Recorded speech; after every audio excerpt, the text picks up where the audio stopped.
experience is making mistakes and learning from mistakes. And unfortunately, as students, you haven't made many mistakes yet. If you've gotten to Oxford at this point in your career, the biggest risk is you probably haven't screwed up a lot. And so the risk of that is when data comes across your desk that's inconsistent with your being successful, you're less likely to pay attention to it than if you've made a few mistakes. So I encourage you to make some mistakes. Actually, I've made plenty over the course of my career, and I think I've been very successful over time, but it's not been a straight line up. In fact, if I were a stock, it would look something like this after business school, and then, and so the concern is whether this is coming, But so far, the overall trend has generally been positive, but there are certainly bumps along the way. I met a money manager named Bob Chapman, who I met on a panel 7 years ago. We were on a panel together, shook hands. I've never spoken to him since. I've never had an email correspondence. I've never seen him since. But in the last 90 days, he's been running the talk show circuit on how I'm, either wrong or stupid or arrogant, giving quotes to Vanity Fair. It's unfortunate. I don't mind criticism, but I don't like reading things that are it's hard to read. For someone who doesn't know me well, to be commenting on what I'm like as a person, I find that difficult. But whatever. You have to have a thick skin to be in this business. If you end up in a very public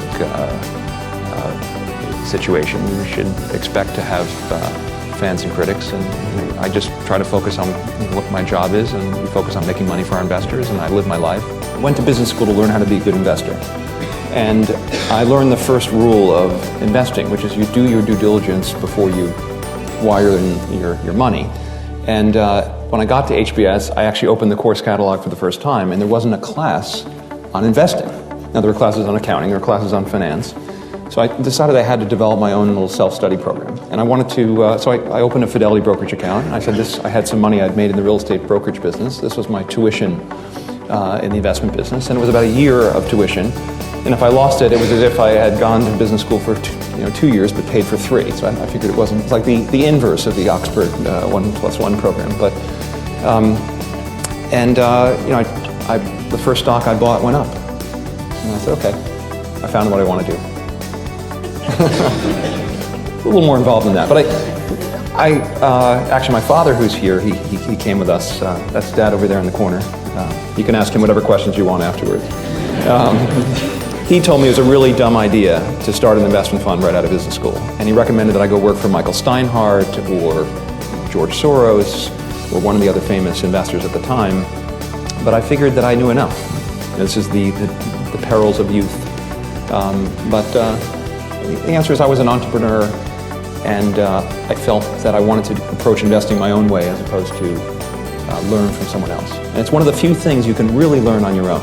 You can learn investing by reading books, by reading annual reports, by you can have a portfolio and invest $100, and you can learn the business, unlike many other businesses which require a lot more. My approach in business, in my personal life, in a management role, is extreme candor. And I think that if you live that way, you'll run the risk of offending various people over time. But you'll have much better relationships because, if you tell people the truth, first of all, it's not typical. A lot of people, in the interest of politeness or fear of confrontation, or it's just uncomfortable, don't speak the truth. And that goes for people on boards. Mm-hmm. There are lots of examples of super talented people sitting around the room as an institution is failing. Think of all the banks during the crisis where people were not willing to confront the CEO. So I'm willing to confront the CEO, but I'm completely candid with him about his successes and his failures. The investing business you can learn by reading.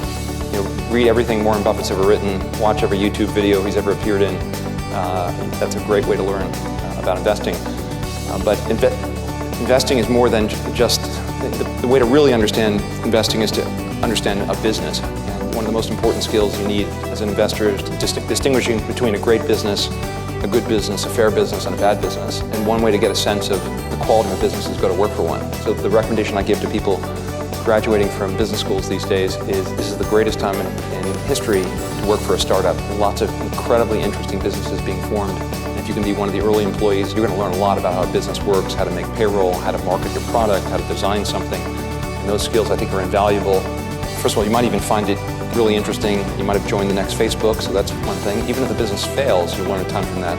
I think that's the best experience you can get, ultimately, to be a good fundamental investor.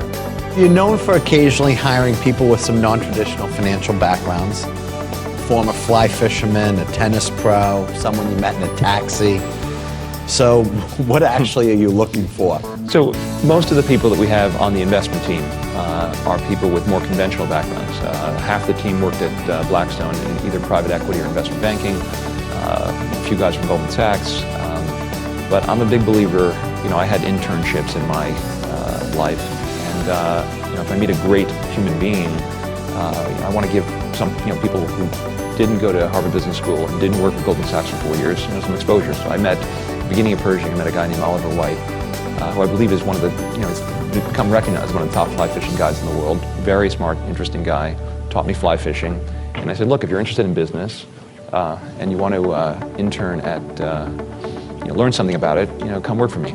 And Oliver came and spent 18 months with us. You're taking a very outdoorsy guy and you're putting him in Manhattan, which is kind of an interesting thing. He didn't like that part of it, but he learned a ton about business, and then he left. He actually worked a lot on one of our proxy contest situations. In the Ceridian, we had a proxy contest. One of the issues was the CEO was using the corporate jet to do a lot of fly fishing junkets. So we were able to track that stuff through his network of fly fishermen. So it was useful in the proxy contest. Anyway, and Oliver left, and I backed him to buy a fly fishing lodge, which is the Abaco Lodge in Abaco in the Bahamas. And it's like 20% unlevered return on capital, and he's done an unbelievable job managing it. And we hired a guy named Mary Zadamski, who I met on the tennis court. Super talented guy, went to Wake Forest, top tennis player. And I offered him a job, and he's worked for us for the last couple of years. And he did a lot of the research on Herbalife. He did a phenomenal job.